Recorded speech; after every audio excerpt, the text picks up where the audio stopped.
Assalamualaikum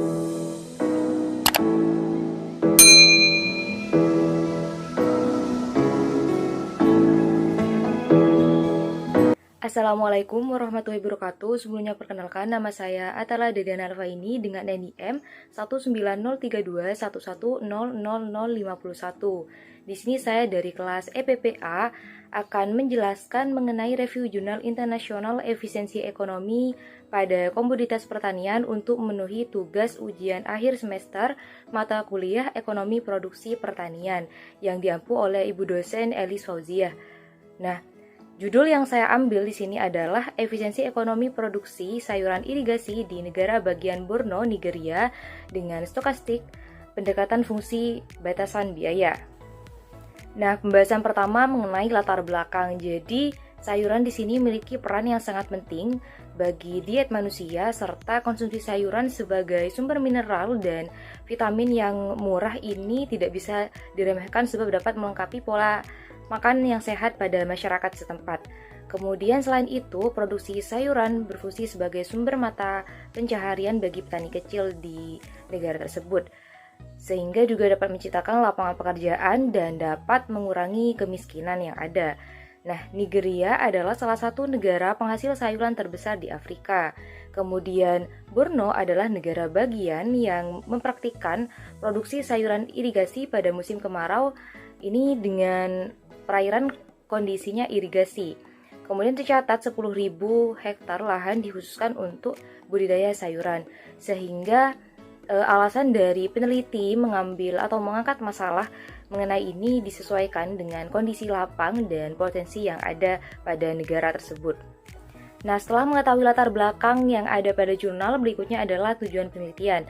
Tujuan penelitian ini adalah untuk menganalisis efisiensi ekonomi produksi sayuran irigasi meliputi komoditas bawang merah, tomat, dan lada di negara bagian Borno, Nigeria. Kemudian untuk subjek penelitian terdiri dari 300 petani dari desa penghasil sayuran utama yang mengikuti program pengembangan pertanian negara Borno. Serta lokasi yang diambil pada penelitian ini adalah di negara bagian Borno, Nigeria. Nah, untuk metode penelitian menggunakan dua statistik.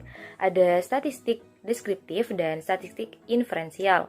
Nah, untuk statistik deskriptif ini digunakan untuk menguji karakteristik sosial ekonomi produsen sayuran dan distribusi tingkat efisiensi ekonomi. Kemudian pada statistik inferensial menggunakan stochastic frontier cost function untuk menganalisis determinan tingkat efisiensi ekonomi usaha sayuran beririgasi melalui alat analisis frontier. Kemudian mengenai rumus fungsi batasan yang digunakan pada stochastic frontier. Seperti yang tertera dalam slide bahwa rumus yang digunakan dalam penelitian ini adalah ln C sama dengan alfa 0 plus alfa 1 ln Q1 P1 plus alfa 2 ln 2 Q2 P2 dan seterusnya hingga plus V plus U. Nah, dengan keterangan CI ini adalah total biaya input pertanian I-nya per tahun. KI adalah jumlah output pertanian dalam kilogram, P1 sama dengan biaya tenaga kerja per hari, P2 biaya pupukan organik, P3 biaya pupuk organik, P4 biaya bahan tanam, P5 biaya bahan kimia pertanian, P6 biaya penyusutan alat, P7 biaya benih, P8 biaya bahan bakar dan perawatan mesin. Kemudian untuk alfa 0 sama dengan konstan dan alfa 1 parameter yang diperkirakan, V variabel acak dan UI-nya lebih dari sama dengan 0. Kemudian untuk rumus inefisiensi ekonomi juga tertera dalam slide dengan keterangan inefisiensi ekonomi ini K1 sama dengan pengalaman bertani, K2 pendidikan formal, K3 kontak ekstensi, K4 ketersediaan kredit, K5 jarak ke pasar, K6 keanggotaan dalam asosiasi petani, kemudian K7 kepemilikan fasilitas irigasi, dan K8 pendapatan luar pertanian atau pendapatan non-pertanian. Berikutnya adalah hasil dan pembahasan.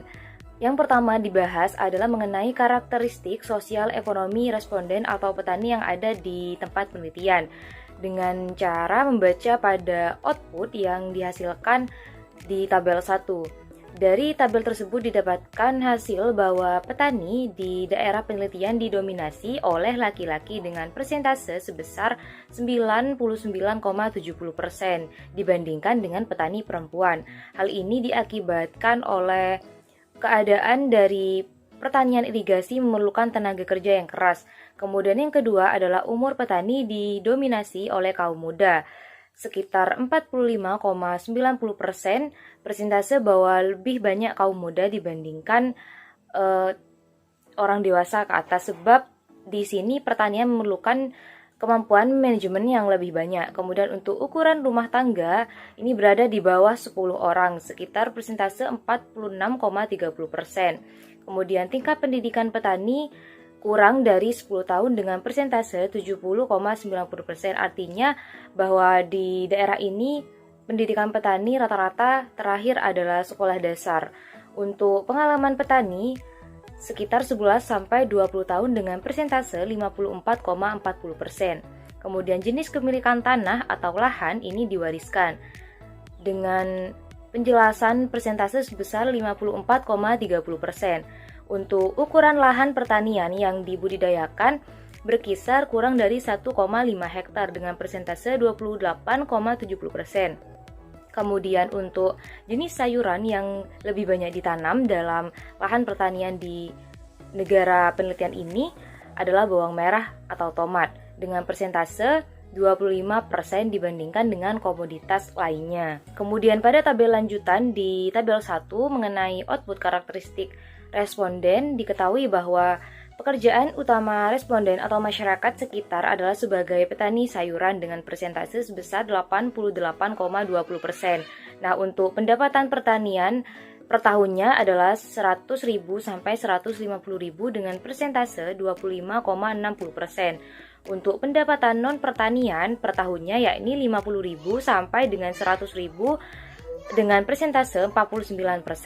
Dan keanggotaan asosiasi petani adalah bukan anggota dengan persentase 65,90%. Pembahasan yang kedua adalah tingkat efisiensi ekonomi produsen sayuran di negara yang diambil pada studi kasus penelitian ini. Melalui tabel 2 dapat diketahui bahwa responden memiliki tingkat efisiensi ekonomi yang bervariasi.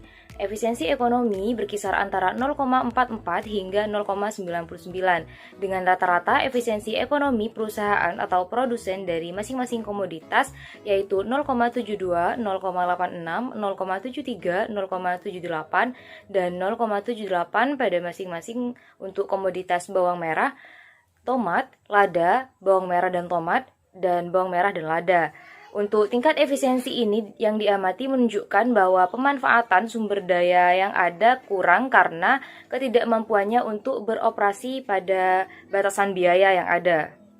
Pembahasan yang ketiga adalah penentu efisiensi ekonomi. Berdasarkan output yang dihasilkan di tabel 3 dapat diketahui bahwa rasio varians atau gamma menunjukkan bahwa terdapat atau adanya efek inefisiensi ekonomi. Artinya membenarkan bahwa penggunaan model frontier stokastik dengan nilai gamma semuanya nyata pada taraf 1% yaitu 0,945, 0,932, 0,945, 0,173, dan 0,266. Sedangkan persentase variasi biaya produksi sayuran ini lebih tinggi disebabkan oleh perbedaan atau adanya inefisiensi biaya.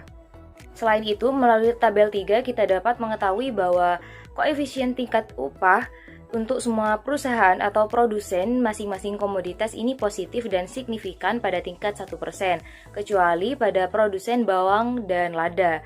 Kemudian untuk koefisien biaya pupuk anorganik positif dan signifikan pada taraf 1%, koefisien biaya pupuk anorganik positif dan signifikan pada tingkat 1%, kecuali untuk perusahaan tomat hanya signifikan pada tingkat 5%. Kemudian untuk koefisien bahan tanam positif dan signifikan pada tingkat 1%, kecuali produsen bawang merah atau lada yang di tingkat 5%. Kemudian untuk koefisien biaya agrokimia, penyusutan, benih atau bibit, dan bahan bakar dan pemeliharaan ditemukan positif dan signifikan seperti pada tabel 3. Nah, sedangkan untuk koefisien variabel inefisiensi ini adalah negatif dan signifikan. Artinya apa? Tanda negatif pada koefisien menunjukkan bahwa peningkatan satu unit variabel yang berpengaruh dapat menyebabkan penurunan inefisiensi ekonomi dalam produksi sayuran irigasi di negara pada studi kasus penelitian. Nah, setelah mengetahui hasil dan pembahasan mengenai tabel 1 hingga tabel 3, maka dapat disimpulkan bahwa terdapat kasus inefisiensi ekonomi dalam produksi sayuran irigasi di negara bagian Borno, Nigeria. Kemudian untuk variabel biaya, pupuk organik, bahan tanam, agrokimia, penyusutan, benih atau bibit, dan bahan bakar atau pemeliharaan berkontribusi besar terhadap biaya produksi sayuran. Dan variabel inefisiensi ekonomi seperti pengalaman, tingkat pendidikan formal, kemudian ketersediaan kredit dan jarak ke pasar ini memberikan kontribusi positif terhadap efisiensi ekonomi. Saya akan membandingkan mengenai kelebihan dan kelemahan yang ada pada jurnal internasional yang saya review. Yang pertama adalah kelebihan. Jadi kelebihan jurnal menurut saya adalah tujuan, subjek penelitian, sumber data, dan metode analisis ini telah dicantumkan dengan jelas. Yang kedua adalah kelebihannya adalah menggunakan fungsi stokastik frontier dan outputnya sudah diinterpretasikan dengan jelas. Yang ketiga, telah membahas lengkap karakteristik ekonomi petani pada studi kasus. Artinya tidak langsung semerta-merta membahas tentang efisiensi ekonomi, namun juga menjelaskan bagaimana karakteristik responden yang ada. Yang terakhir adalah penarikan kesimpulan dalam jurnal ini telah jelas. Untuk kelemahannya sendiri, terdapat beberapa kesalahan penulisan angka atau typo pada interpretasi data. Yang kedua, efisiensi ekonomi pada studi kasus ini dianalisis secara umum komoditasnya, yaitu komoditas sayuran irigasi. Artinya tidak ada pembahasan detail spesifik mengenai salah satu komoditas pertanian. Dan yang terakhir, kebaharuan data yang digunakan terbatas hanya sampai tahun 2016. Sekian penjelasan saya mengenai review jurnal internasional efisiensi ekonomi dalam komoditas pertanian. Kurang lebihnya saya mohon maaf dan semoga bermanfaat. Terima kasih. Wassalamualaikum warahmatullahi wabarakatuh.